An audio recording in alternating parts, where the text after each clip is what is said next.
plena y efectiva para la modificación de esas políticas públicas. Y que no se hable por nosotros cuando nosotros estamos en pleno debate. ¿Cómo llegar a ello? ¿Cómo se ha construido? Para nosotros hay algo que es primordial, es la revaloración cultural.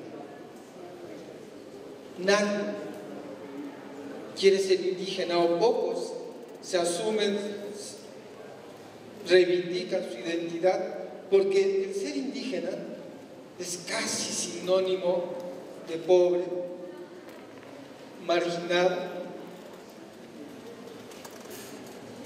del que está al final del final del final de la fila. Cuando tú revaloras tu identidad, tu ser indígena, cuando eres capaz de ver ese territorio en su amplitud y esa cultura en su máxima expresión, que es poesía, y te das cuenta de que no solamente hablas castilla, sino que hablas náhuatl, otomí, zapoteco, mixteco, triqui, zoque, náhuatl, etcétera, etcétera, y que te das cuenta que vienes de una cultura milenaria y eres capaz de reflejarlo, entonces en ese momento eres capaz de construir.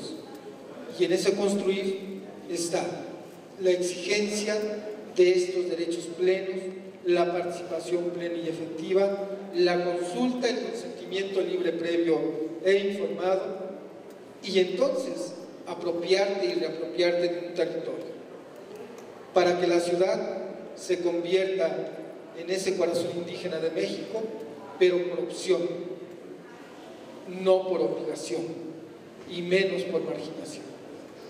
Y que entonces veamos una república arcoíris, en donde la pluralidad, el consenso, la democracia, la igualdad, la justicia puedan asentarse con confianza y poder avanzar, en donde los pueblos indígenas no seamos más únicamente vistos como un voto, sino como esa parte, esos sujetos de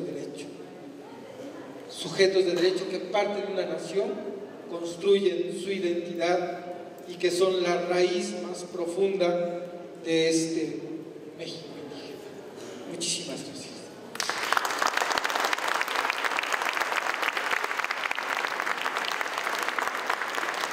Quiero agradecer la invitación que se me hizo para participar en este foro. Creo que es muy importante reabrir los espacios de diálogo y reflexión en torno al tema indígena, más aún cuando en este país está en proceso el cambio de poderes. Ojalá se pudieran realizar más encuentros de estos para que entre todos, juntos, podamos reposicionar el tema indígena en la agenda de las autoridades, legisladores, partidos políticos, organizaciones sociales y medios de comunicación. Mi ponencia pretende dar una somera visión respecto del territorio y la economía de los pueblos originarios de Milpalta y ubicar el contexto actual de sus demandas. Milpalta, antiguo señorío de Malacastepec, Momosco, es una de las 16 delegaciones del Distrito Federal que se ubica al suroriente de la Ciudad de México, en las estribaciones de la Sierra de la Jusco-Chichinauhtzin, que separa al estado de Morelos y la capital mexicana. En cuanto a extensión territorial, Milpalta ocupa el segundo lugar entre las demarcaciones capitalinas y está integrada por 12 pueblos de origen náhuatl, que son Villa Milpalta, San Pablo Totepec, San Pedro Actopan, San Agustín Otenco, San Francisco Tecoxpa, San Jerónimo Miaquitlán, San Juan Tepenáhuac, Santana Tlacotenco, San Lorenzo Tlacoyucan, San Salvador Cuauhtenco, San Antonio Tecómitl y San Bartolomé Xicomulco. La demarcación de Milpalta tiene una superficie de 28.375 hectáreas. De estas, 17.944 son propiedad comunal de la comunidad de Milpalta, mismas que le fueron confirmadas y tituladas por resolución presidencial el 23 de abril de 1952. 6.903 hectáreas son propiedad comunal de la comunidad de San Salvador Cuauhtenco, reconocidas y tituladas por resolución presidencial de fecha 1 de octubre de 1952, ambas resoluciones fueron combatidas por la comunidad de Milpalta, por lo que la Suprema Corte de Justicia de la Nación las dejó sin efecto. En 2002, el Tribunal Unitario Agrario resuelve de igual forma que en 1952, por lo que dicha resolución nuevamente es combatida por la comunidad de Milpalta. Actualmente el asunto se encuentra en trámite ante el Tribunal Unitario Agrario del 8º Distrito. El resto de la superficie lo constituye propiedad ejidal. Como varios pueblos, varias comunidades indígenas del país, igual en Milpalta, en el Distrito Federal, hay un conflicto de límites, el cual, como lo comento, se está llevando a cabo en el Tribunal Unitario Agrario. Ahora voy a hablar del territorio y su defensa.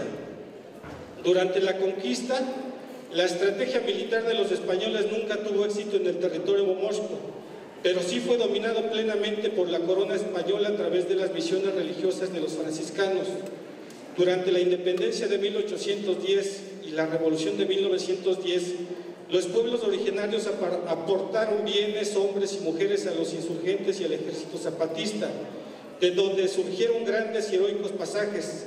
Este sentido de pertenencia a los pueblos ha quedado de manifiesto a través de diversas luchas por conservar su territorio, como en 1985, cuando se ganó el recurso de amparo promovido ante la Justicia Federal para que el entonces regente del Distrito Federal dejara sin efectos el decreto de ampliación de los cascos urbanos de los pueblos de la demarcación. En este sentido, también debe mencionarse la reciente defensa del territorio de los pueblos que los pueblos han realizado. En 2010, la Secretaría de Comunicaciones y Transportes tenía planeado realizar la mega obra denominada Arco Sur, la cual consistiría en la construcción de una carretera que pasaría por toda la zona forestal de Milpalta, que conectaría con el Arco Norte. De construirse, traería consecuencias por demás negativas e irreversibles para los pueblos. Ante ello, la organización y movilización de la población, de los representantes de los núcleos agrarios y la postura firme de las autoridades delegacionales de no al Arco Sur lograron detener la edificación de dicha mega obra. No obstante, la defensa de la tierra y por ende de su territorio que han hecho los pueblos de Milpalta han sufrido modificaciones en varios aspectos.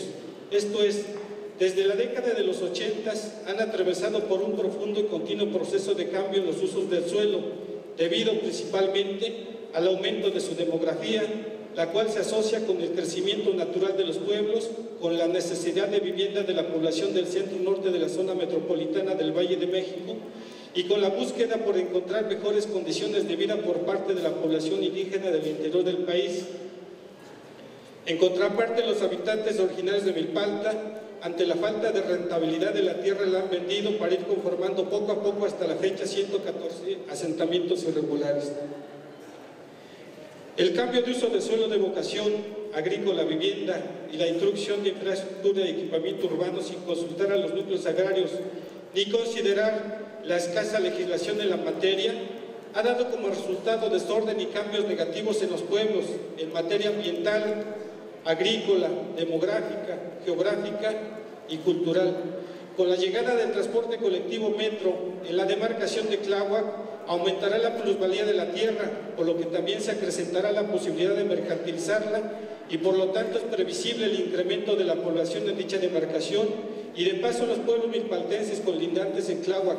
Consecuentemente, continuará la transformación del territorio si no se implementan medidas que frenen este proceso de urbanización.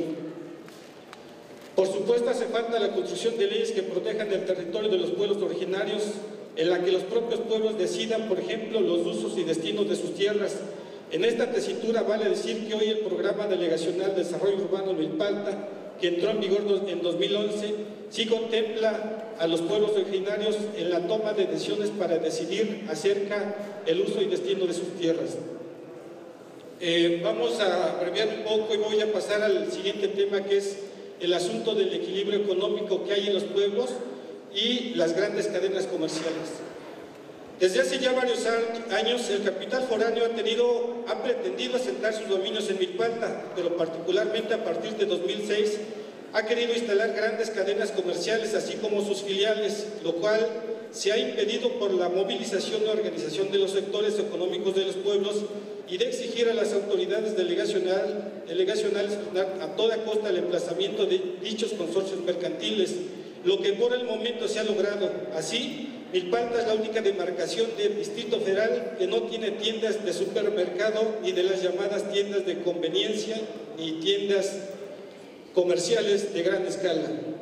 Detener la ofensiva de los monopolios comerciales ha sido una cuestión de meras voluntades, toda vez que no hay legislación que impida la instalación de dichos monopolios comerciales en territorios indígenas. Los derechos económicos de los pueblos indígenas están referidos en los artículos 20, 22 y 23 del Convenio 169, pero solo tratan de la protección que deben gozar los indígenas en materia de contratación y empleo, de que debe tomarse en cuenta el entorno económico de los pueblos al implementar programas de formación profesional y que se debe promover la artesanía, la industria rural y comunitaria como factores importantes del mantenimiento de la cultura y de la autosuficiencia y desarrollo económicos. Vale poner el siguiente ejemplo para mostrar que detener el asentamiento de grandes cadenas comerciales en Milpalta ha sido asunto de meras voluntades.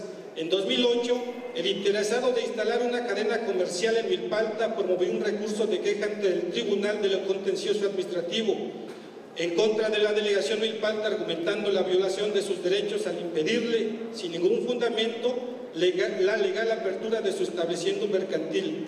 La delegación, al remitir su informe al tribunal, argumentó esencialmente que permitir la apertura de la empresa mercantil rompería la tranquilidad social y el equilibrio económico existente basado en tiendas familiares, productos del campo y cárnicos, lo cual afortunadamente fue valorado por el tribunal, mismo que resolvió a favor de la delegación, pero sobre todo a favor de los pueblos originarios de Milpalta.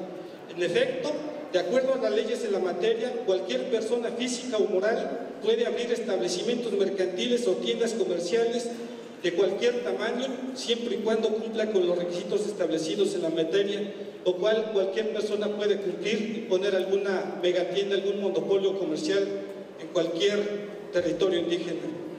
Finalmente quiero comentar una reflexión y para concluir esta ponencia es decir que es inevitable resaltar que la superficie de 28.375 hectáreas de suelo de conservación que tiene Milpalta son un valor ecológico que le dan sustentabilidad a la megaurbe de la Ciudad de México y su zona metropolitana.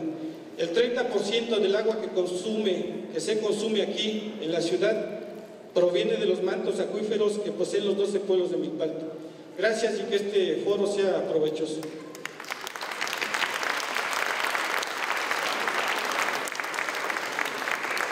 Muchas gracias, Jesús. Es muy importante escuchar cómo se pueden y se deben defender los derechos de los pueblos en contra de las grandes capitales y cómo sí se puede. Esos ejemplos nos alientan, Jesús. Muchas gracias. Yo quisiera pedirle a la licenciada María del Carmen Morgan, la directora general de Equidad para los Pueblos y Comunidades de CDD, que nos hiciera el favor de pasar para entregar los diplomas, los libros y anunciar la próxima actividad.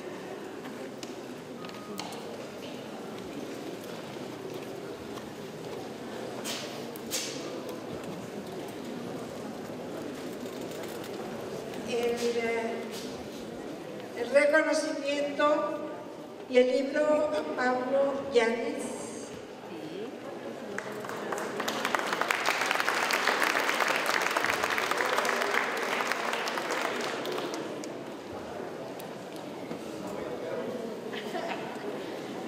Pues de una vez en la foto pongo de Melina Hernández.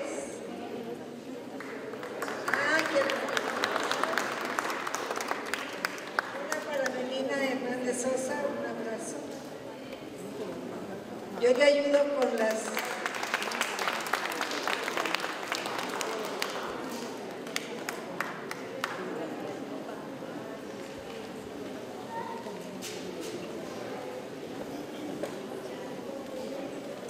Un aplauso para Patricia Rivera.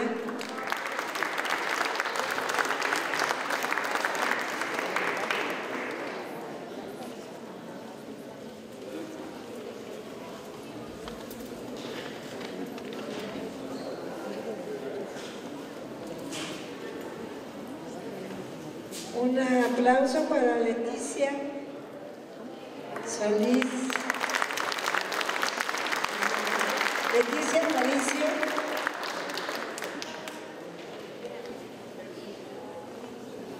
Un aplauso para Cecilio Solís.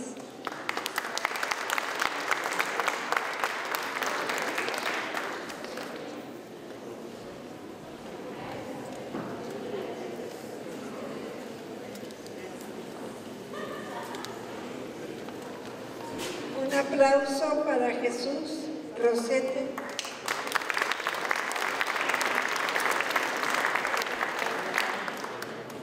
Y le vamos a pedir a María de Carmen Morgan que nos platique y ahora qué sigue.